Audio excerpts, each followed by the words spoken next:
In 1953, again, when the debunking policy was established, the National Security Council at the White House asked H.P. Robertson, a very famous scientist at that time, to conduct what has been come to known as the Robertson Panel. And it was classified top secret. And we, not too long ago, got a copy of a sanitized version of that. And in it, they outline a complete debunking program. And one of the things that they stressed was using well-known personalities to get on TV and radio. Even Walt Disney, they wanted to use Walt Disney Productions to do exactly what you say, build up a case that looked like it was a real UFO, and then after everybody, thought this was real, then they pull the rug out from under it. And they actually, in detail, showed how this could be done, and it should be done. And this is the policy that they've been carrying out ever since. It goes back to 1953 when a CIA-involved investigation was held. As a result of the extremely heavy wave of sightings in 1952, the CIA and Air Force became so concerned over the sheer number of reports that were tying up American intelligence channels that they wanted to get this signal out of the system, asked the Air Force, the CIA asked the Air Force for a debunking policy. The literal wording was to debunk the flying saucers, to decrease public interest in the UFOs. Regulations were promulgated very shortly that made it a crime punishable with, I think it's $10,000 fine and or 10 years in prison to release any information at airbase level on UFOs. And as a result of that, in a sequence of steady downgrading, the whole problem has been essentially lost from scientific sight in the U.S., and nothing resembling any scientific investigation has been going on in the past 15 years. In December of 1969, December 17th, 1969, the United States Air Force again told the public that it had terminated its UFO program, and now covertly investigates the better civilian sightings and concentrates mostly on government source control cases and airline pilot cases under the order JANP 146, a Joint Army Air Force Navy order, which outlines what military civilian pilots are supposed to do when they see a UFO sighting. They submit what they call a service report, which contains information vital to the security of the United States. Once they make an official report, they're subjected to $10,000 fine and or 10 years in jail if they reveal the contents of this report. The regulations that prohibit pilots talking about UFOs, even civilian pilots, JANP 146 is a regulation specifically designed to treat objects which are a threat to national security. And yet the Air Force tells the public that UFOs are not a threat to national security. They're the product of hoaxes, hallucinations, and misinterpretations. Has this been typical of the attitude of most world governments? As nearly as I can tell, yes. There seems to be quite surprising similarity between the official Russian, British, Australian, Canadian, American, French, Italian pronouncements. They all seem to take the view that there's nothing to it, that it's a lot of nonsense, that people see things, and that it is not a real scientific problem at all, and I most heartily disagree with that. You have been as far as the United Nations with this problem. Yes, about 2 or 3 weeks ago, on the 7th of this month, of June, nearly a month ago now, I spoke to the Outer Space Affairs Group in the United Nations, urging immediate UN action on this problem. It seems to me that the UN is one of the best places to tackle the international, the global aspects of the UFO problem, and all evidence now points to its being a truly global phenomenon. U Thant made a statement at the time. I didn't get to see U Thant. That was a busy day, June 7th. In fact, I had a date to see him at 4 o'clock, and if there was any 1 hour that was the peak of the Mideast crisis, 4 o'clock was it. So I unfortunately didn't get to see U Thant. But quite recently, a few days ago, I got a wire from a phone call from San Francisco pointing out that he had made a statement to Drew Pearson, an American columnist, that aside from the Vietnamese War, the UFO problem is the greatest international problem. And I sent him a wire strongly endorsing his position, but disagreeing with him to the extent of saying that I believe it's the most important international problem. Why? We have in the UFO problem a very strange situation. Here for 20 years plus, Essentially similar phenomena have been reported all over the world, large numbers in the U.S., officialdom ignoring them, air forces ignoring them, and yet apparently a steady increase in the numbers of reliable reports from people in all walks of life seeing these objects that are not products of our technology, that are not meteorological astronomical phenomena, hovering at low altitude, increasing numbers in urban areas, and collectively we don't know what's going on. That's an extremely unwise situation, no matter how you view it. We do not know what is involved in this problem. There are no strong indications of anything resembling hostility. I see some faint indications of hazard and danger, but in general, to have this possibility that the world is under something resembling reconnaissance, possibly from some extraterrestrial source, and to go on about our petty ways collectively doesn't seem to me to be a wise situation. So I'm trying to get scientists and governmental agencies to take a look at this at a highly accelerated pace. And it's a shame, but I'm sure that they're doing it in the best interest of this country. It's just that people like myself and people who have actually been associated with the UFO program feel that the subject is much bigger than national security, and knowledge of what's going on could affect man's evolution, really, his thought, his philosophy, his religion. Across all of society, there could be some major changes. But why wait, until something happens where all of a sudden something has to be told the public all at once? Why not, over the years, do it gradually? Persons of really quite high credibility reporting unconventional objects, discs, cigar-shaped objects, frequently at very low elevation, hovering over sometimes urban areas, sometimes over cars, following cars. Same kind of public reaction, quite a strong similarity to the American reluctance to report them to official channels because of fear of ridicule. But behind it all, a very large number, a very surprisingly large number of these sightings of quite unconventional objects maneuvering in our airspace. Other than very, very good photographs, and there are some very good photographs, the negatives have been analyzed by experts and proved genuine. You have radar visual sightings by civilians and radar visual sightings by military. Some of the documents that we have received through the Freedom of Information Act give excellent examples of radar visual sightings where ground radar will pick up an unusual behaving object. An interceptor will try to intercept the object, pick it up on airborne radar. Ground personnel, the pilot and the radar observer, will see the object. Radar will see the object on the ground, and from the airborne radar, behaving exactly is what they're seeing visually. These are very good sightings, radar visual sightings.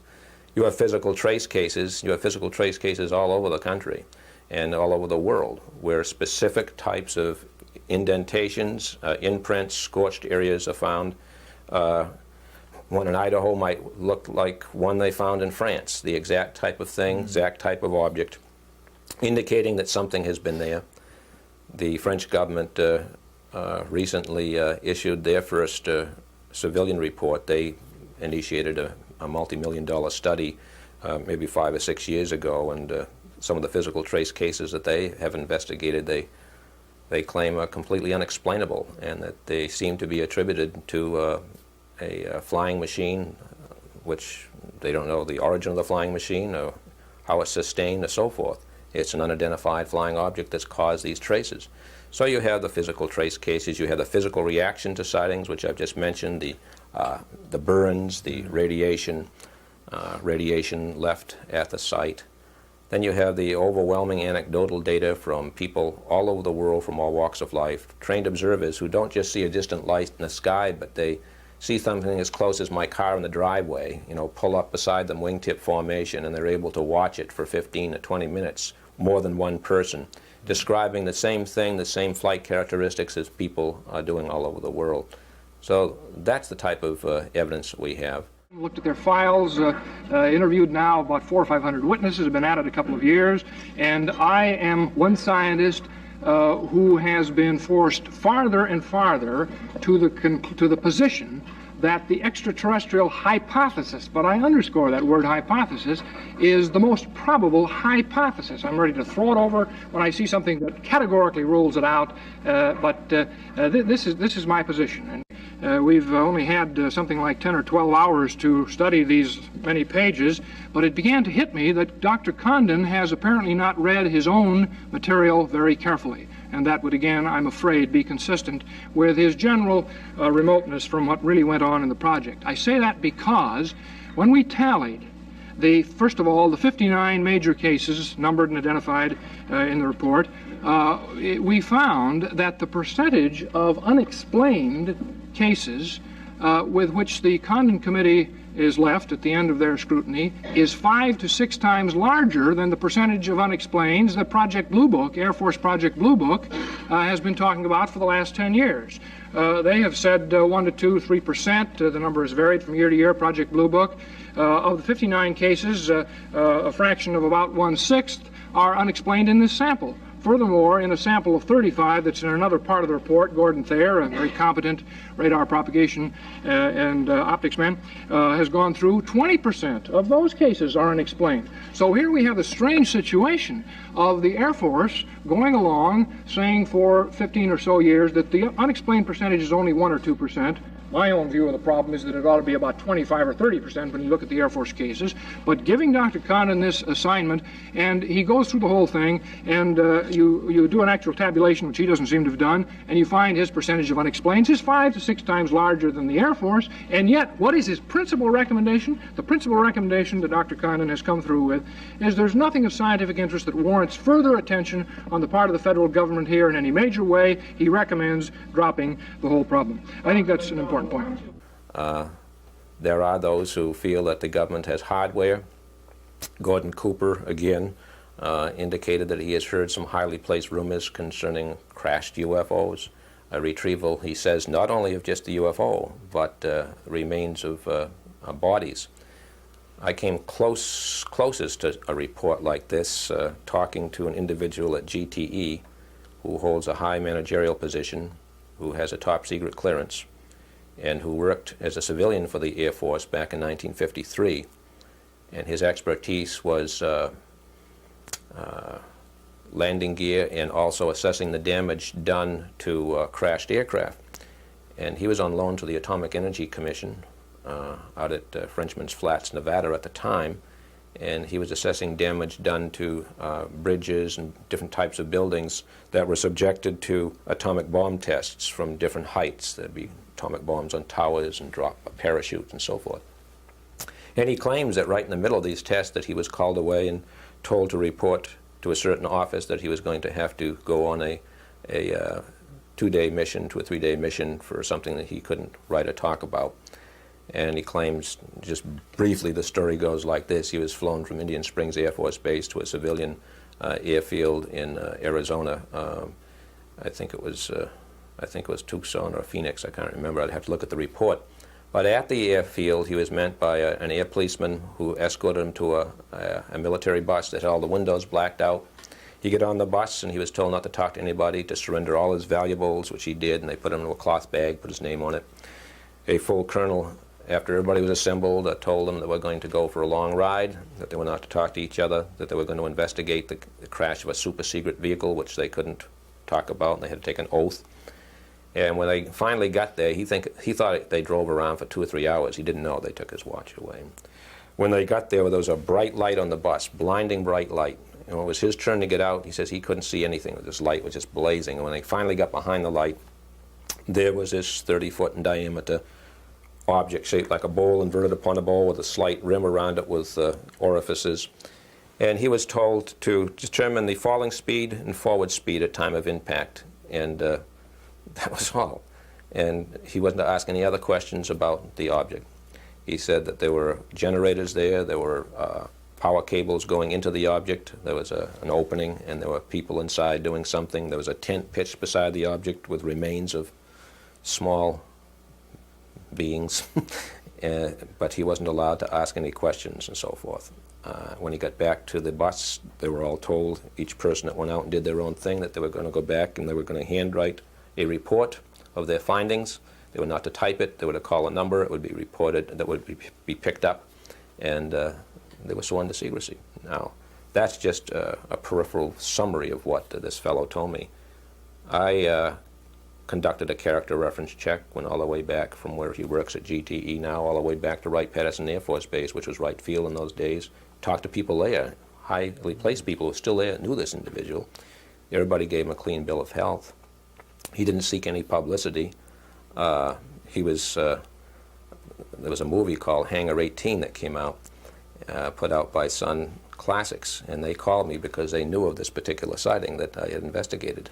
They offered this fellow money through me to do a documentary. He returned it down. He didn't want to compromise the story at all in any way using his name because of his position at GTE and because what his peers would think of him because he had taken an oath.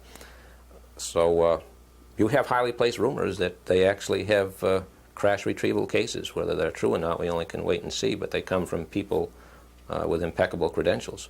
From what we gather, talking to quite a few people over the years, they are being kept at certain places, and that autopsies have been performed, and so forth and so on. But all of these things are highly placed rumors, and it's not as objective as sighting a UFO sitting on quadruped or tripod legs, watching it take off, a lot of witnesses, and then going and finding indentations, radiation, and burned areas. I mean, that's something tangible you can take a picture of. There was one sighting down in Socorro, New Mexico.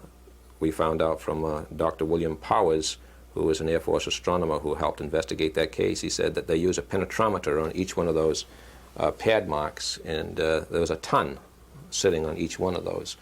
He said the center of gravity within the quadruped landing gear was right over burn number 1.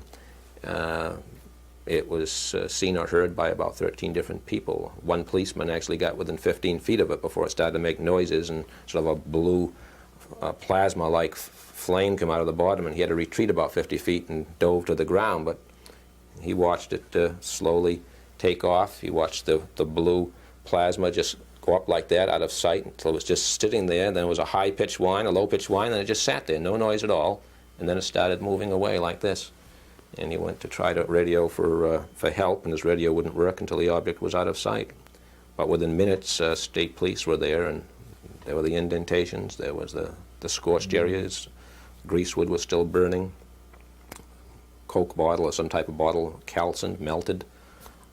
That's the type of evidence that we have.